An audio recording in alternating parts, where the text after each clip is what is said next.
She's impersonating law enforcement. I want them all arrested, especially the man flipping burgers." Karen shrieked into her phone as two uniformed officers tried to calm her down. The camera panned slowly across the yard, red, white, blue balloons, a police fundraiser barbecue banner flapping in the breeze, off-duty officers laughing beside the grill.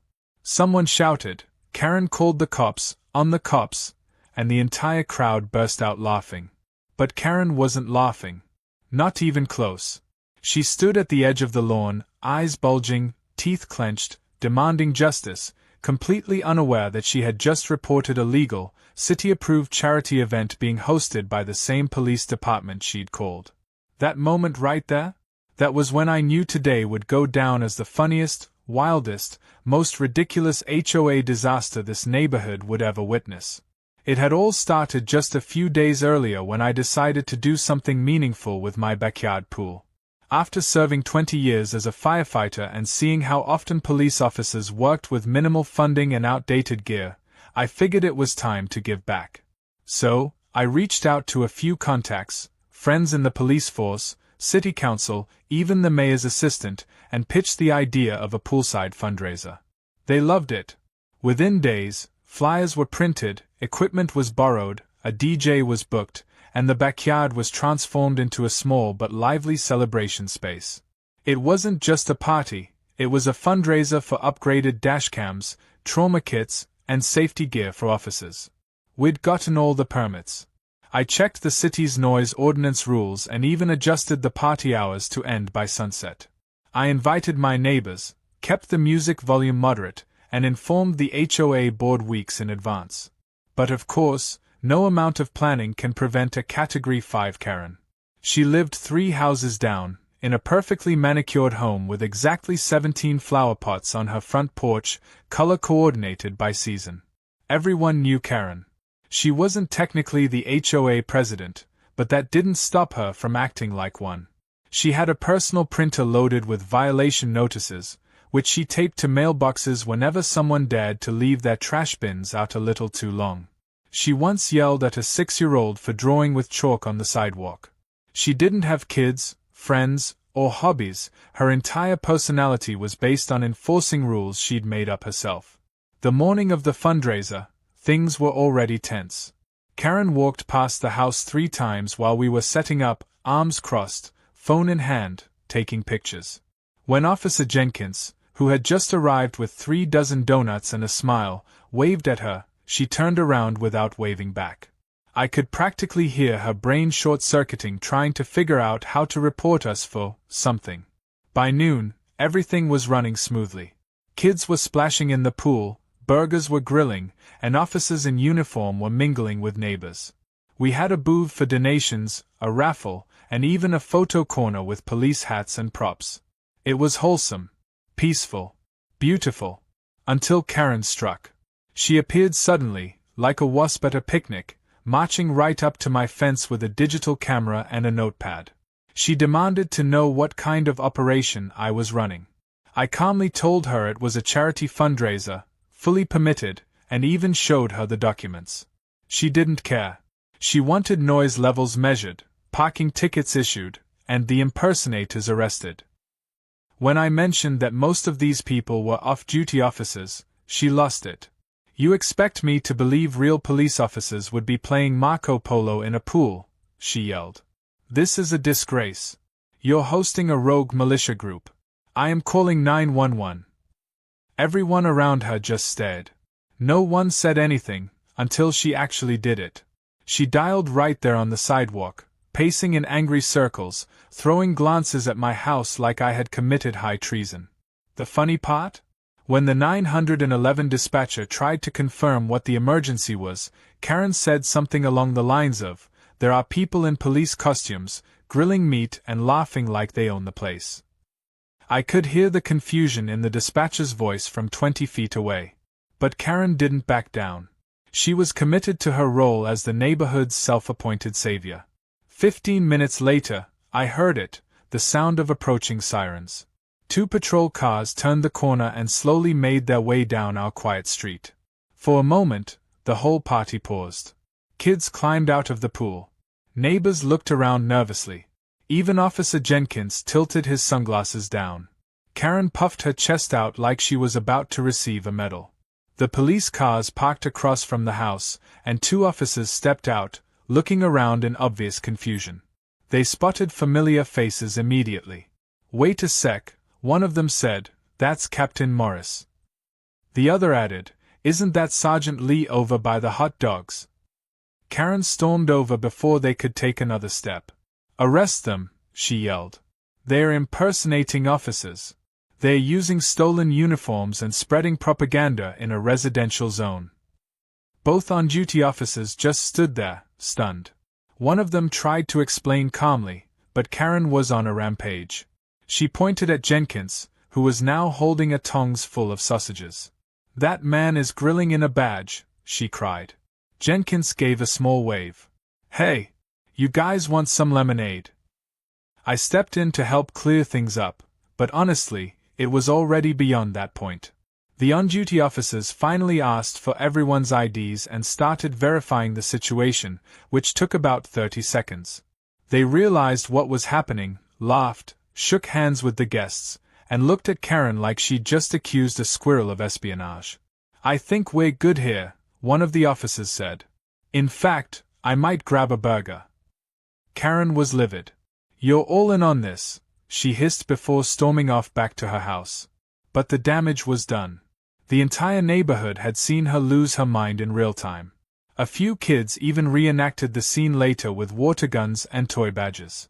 As the music turned back on and the laughter resumed, I glanced toward her porch. She was staring out the window, arms crossed, already plotting her next move. I didn't know it then, but this was just the beginning. Karen wasn't done. Not even close. The silence after the sirens faded didn't last long.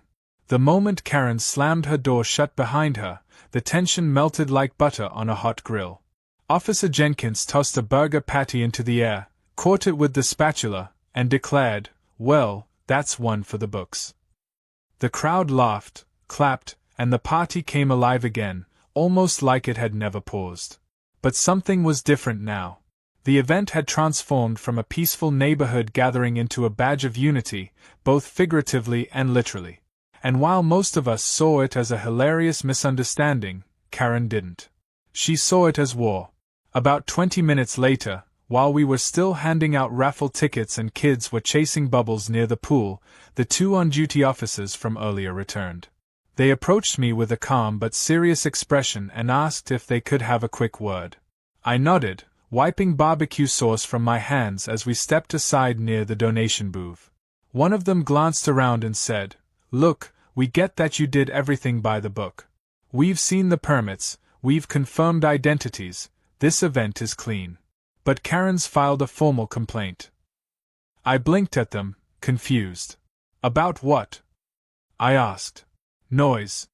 He shook his head. "She's accusing the event of encouraging impersonation of law enforcement and misuse of uniforms." I nearly laughed out loud, but their expressions stopped me. "Unfortunately," the second officer added, "that means we have to file a report. It won't go anywhere, but protocol is protocol." Before I could respond, Karen re-emerged like a villain in a soap opera. She stood on her front lawn, arms raised like a prophet, phone in hand, recording everything. "I want names," she screamed. "Badge numbers. Witnesses. You'll all be investigated." One of the off-duty cops by the grill waved at her and offered her a hot dog, but Karen responded by pointing at him like he was a wanted criminal. It would have been funny if it wasn't so painfully ridiculous. She wasn't just angry. She was on a crusade. About half an hour later, a local news van pulled up. This had been scheduled earlier, as part of the Fundraiser's promotion. A reporter named Melissa and her cameraman stepped out, bright smiles ready, unaware they were walking into a battlefield of lawn chairs and HOA drama. Melissa greeted me politely and asked if we were ready for the live coverage. I nodded, trying to hide the stress building in the back of my skull. As we walked toward the center of the yard where the police chief was supposed to give a small speech, Karen rushed up to Melissa like a politician at a scandalous press conference. "This entire event is a sham," she declared, pushing her face into the camera lens. These men are not real officers. This is a costume party being passed off as charity to cover criminal activity. I demand an investigation. Melissa blinked, confused. We've already spoken to the city, she said calmly.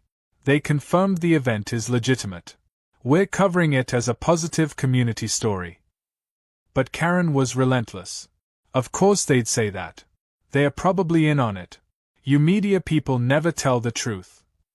The cameraman subtly tilted his lens away from Karen while Melissa turned back to me.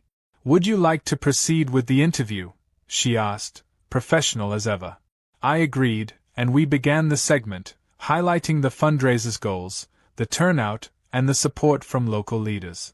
In the background, Karen could still be seen pacing on her lawn, ranting into her phone. Her voice wasn't clear, but her furious gesturing spoke volumes. I heard someone near the pool mutter, "She's going to call Homeland Security next."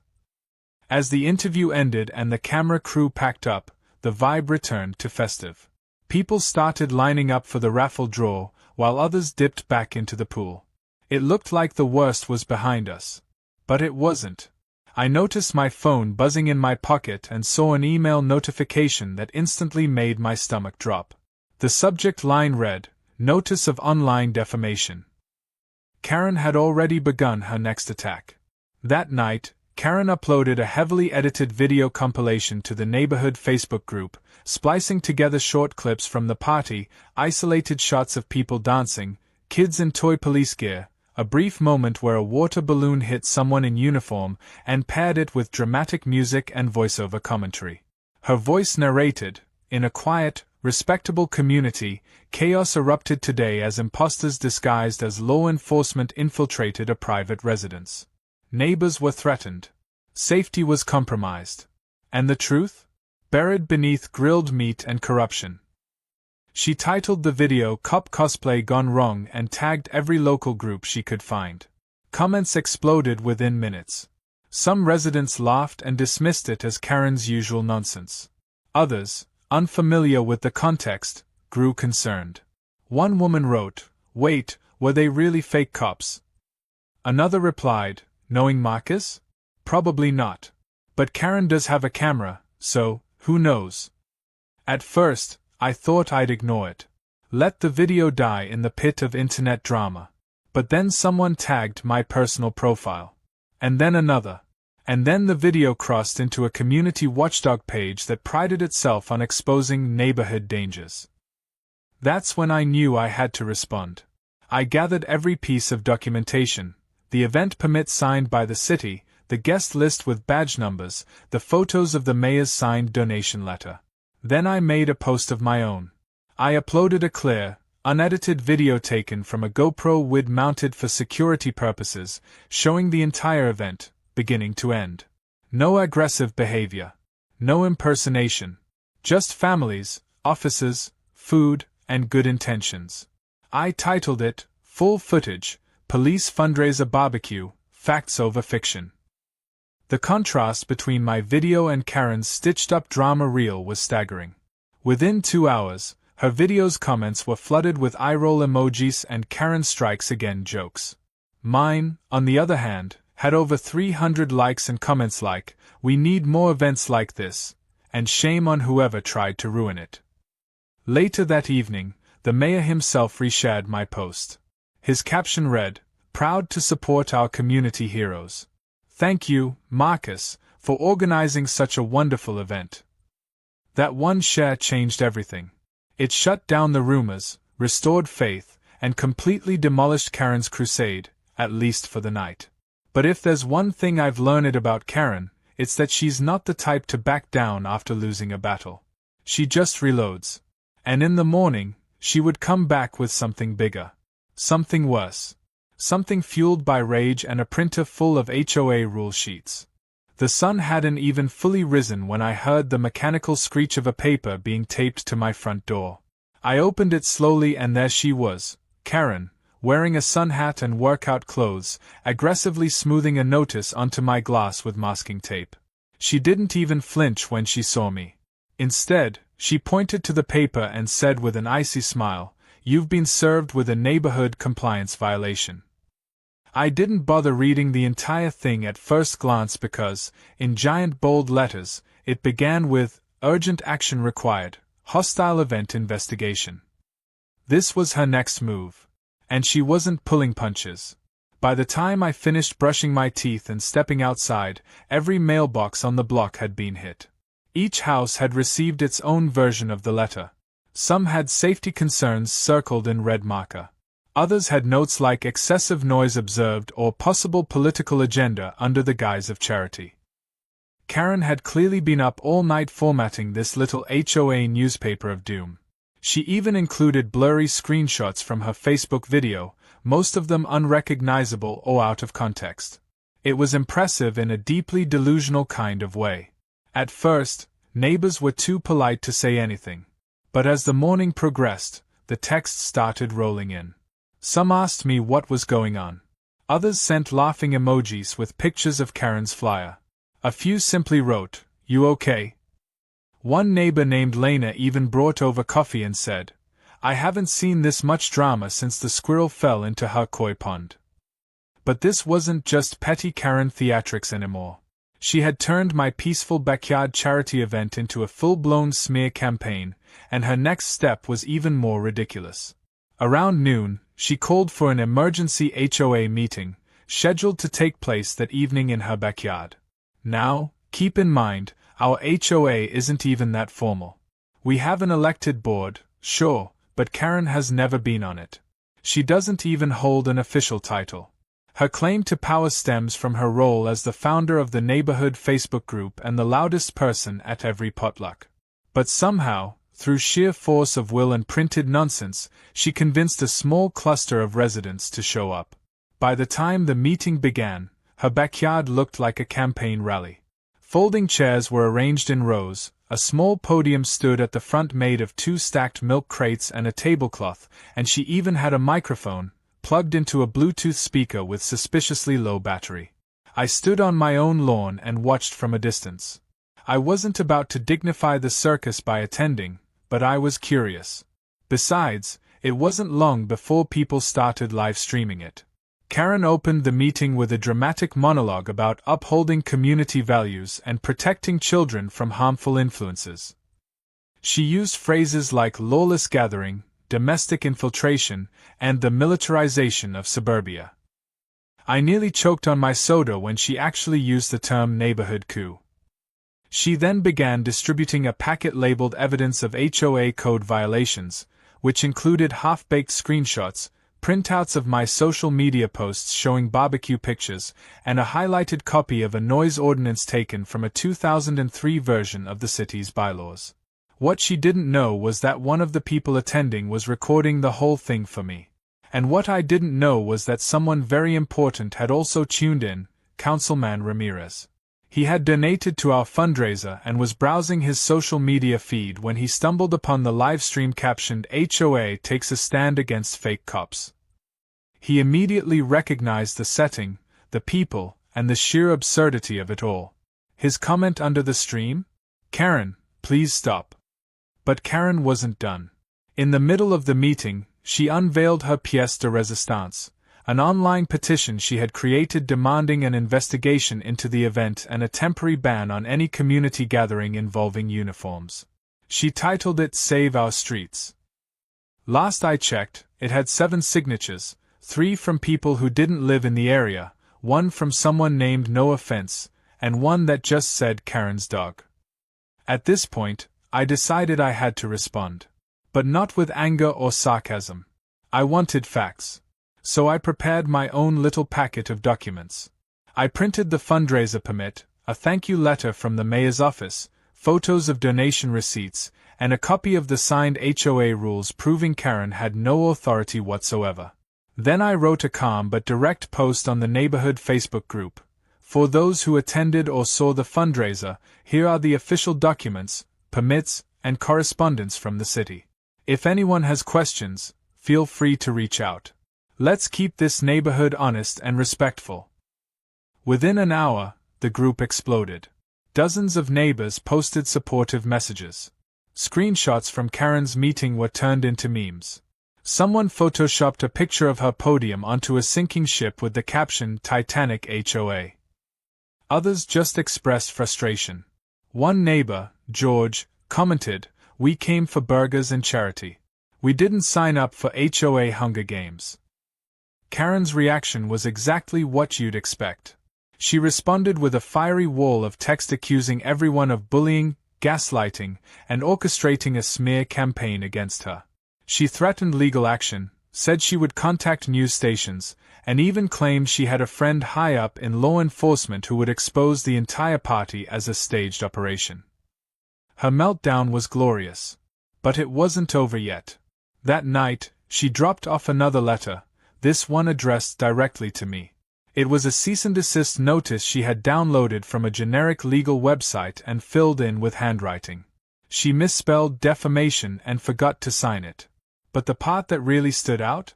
The final line, "Failure to comply will result in further HOA action and possibly even federal scrutiny."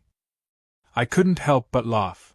Then I scanned it, uploaded it, and posted it in the Facebook group with a simple caption, "Karen's law school graduation letter just arrived." The next day, my cousin Jacob, a practicing attorney who happened to be visiting for the weekend, saw everything.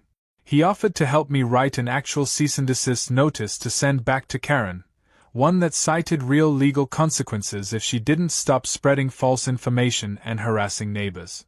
We delivered it with a witness, just to be thorough. By now, the neighborhood had turned into two camps, Team Marcus and Team Karen. But let's be honest, Team Karen didn't have many players left. Most people were tired of the drama, annoyed by the disruption, and ready to move on. Still, Karen was digging in her heels. She wasn't satisfied with drama. She wanted to destroy me publicly. And unfortunately for her, that desire led her straight into a trap of her own making. The next step she took would unravel everything she thought she controlled, and it all started with one misguided complaint to the HOA legal board she assumed she ran. It was a Tuesday afternoon when I received an official-looking envelope slid under my front door. At first glance, it appeared different from Karen's usual DIY violation notices. The letterhead was legitimate this time, the actual HOA legal committee. I tore it open and scanned through the formal language until I landed on the main line. Karen had filed a formal motion to summon me for a neighborhood hearing.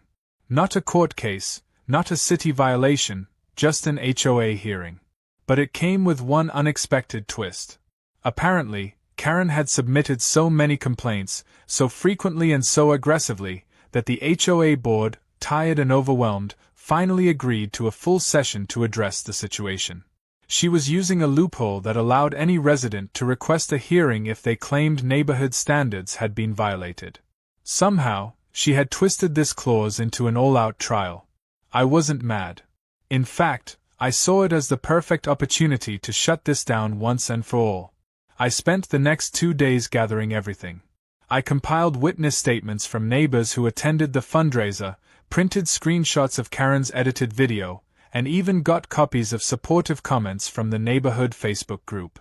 But my best preparation came from my cousin Jacob, who wasn't just visiting anymore, he had taken a personal interest in seeing how deep Karen would dig her own hole. He drafted a response packet thicker than a college thesis, citing defamation laws, municipal codes, and violations of the HOA's own charter. He even created an appendix titled List of Karen's Documented Lies. It was long. The hearing was set for Thursday evening, hosted at the HOA's community center, a modest building with plastic chairs, chipped linoleum flooring, and a water cooler that never worked. When I arrived, the place was buzzing. I hadn't expected a crowd, but word had spread fast, and nearly half the neighborhood showed up, eager to see what chaos would unfold.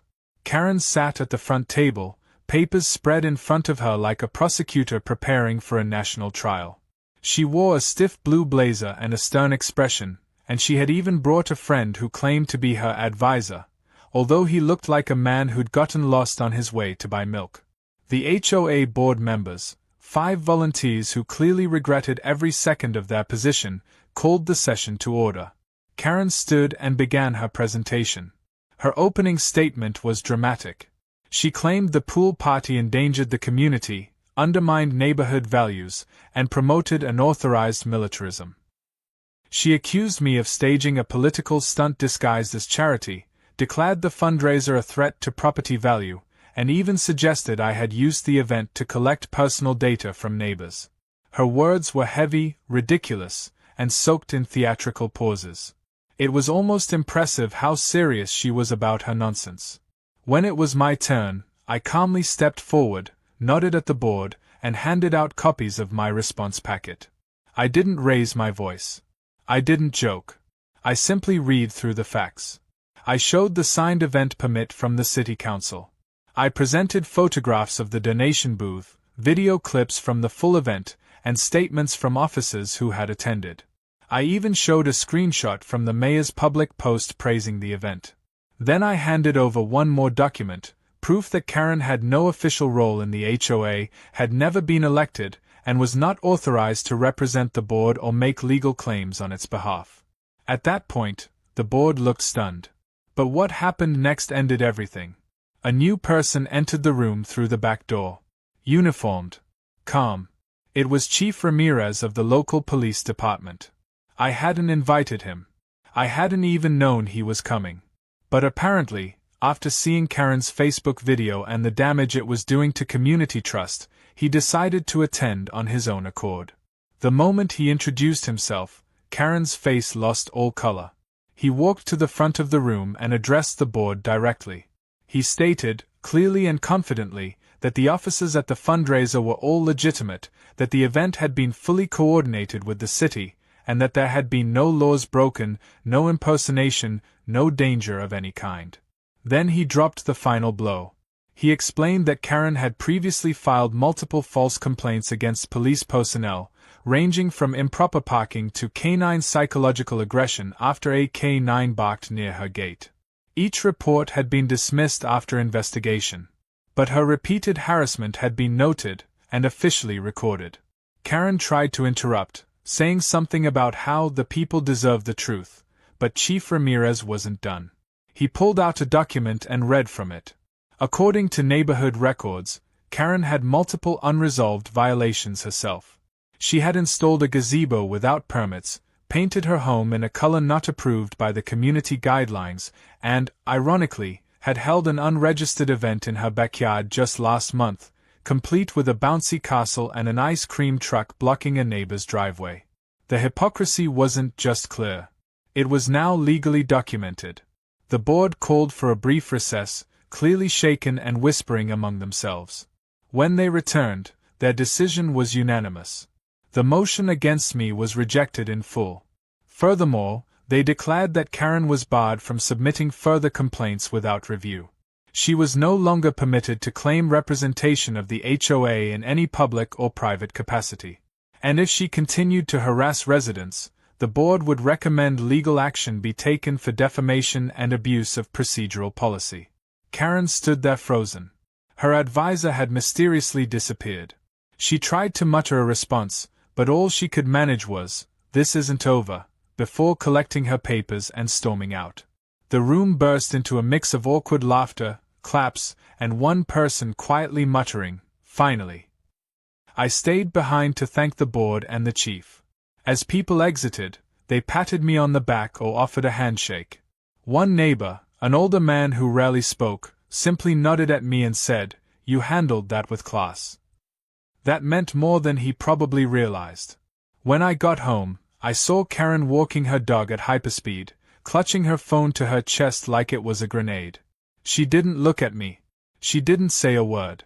But I knew her mind was spinning. She wouldn't stop. Not really. People like Karen don't just vanish.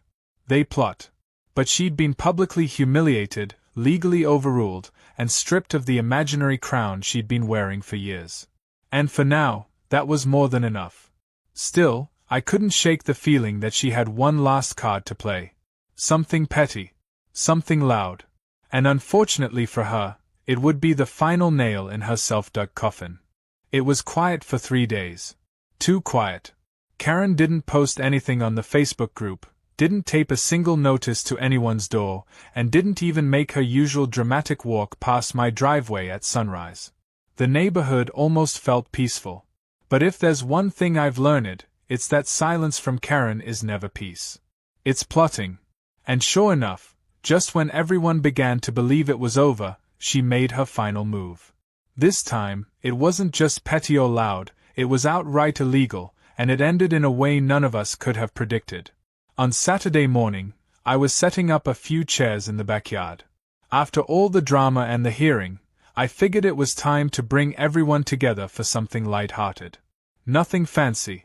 Just an open invite thank you gathering for the neighbors who'd stood by me. A few police families were dropping by again, and we'd invited the mayor's assistant to join us for a small recognition of the donations collected. We had a bounce house for the kids, lemonade, burgers, and a relaxed playlist humming from the speakers. But as the first guests arrived, I noticed something strange. The DJ's equipment wasn't working. The speakers had no power, even though everything was plugged in. I checked the wires, the outlet, the power strip. Nothing. At first, I thought it was just a technical glitch, until we looked closer. One of the outdoor outlets had been tampered with. The plastic cover was cracked, and the wiring inside had been bent, like someone had yanked at it with a tool. My gut sank. This wasn't an accident. Someone had tried to sabotage the party. And there was only one person who had both the motive and the audacity. I checked the security cameras. The footage showed it all. At around midnight the night before, Karen had crept onto my property with a flashlight, wearing gloves, and carrying something small and metallic. She approached the side of the house, crouched beside the outlet, and worked on it for almost 5 minutes. Then she tiptoed away, vanished into the darkness, and returned to her house like nothing had happened. I didn't even get angry. I just sighed and muttered, "She actually did it." I showed the footage to Jacob and one of the off-duty officers already at the party.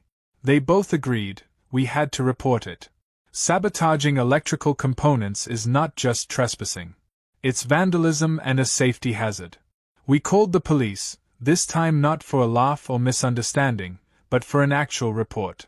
Within 20 minutes, 2 squad cars pulled up, lights flashing low. It wasn't a raid, but it sure caught everyone's attention. And then the real fun began. Karen, standing on her front lawn in a floral robe and slippers, saw the cars and instantly assumed the party was being shut down. She actually smiled and came marching down the street, calling out, "Finally! Took them long enough."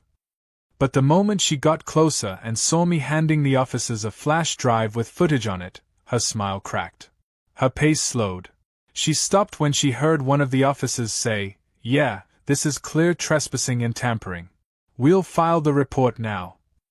That's when she tried to turn around, but one of the officers called out to her. Can we speak with you for a moment?" he asked politely. She looked like a cartoon villain caught in the act.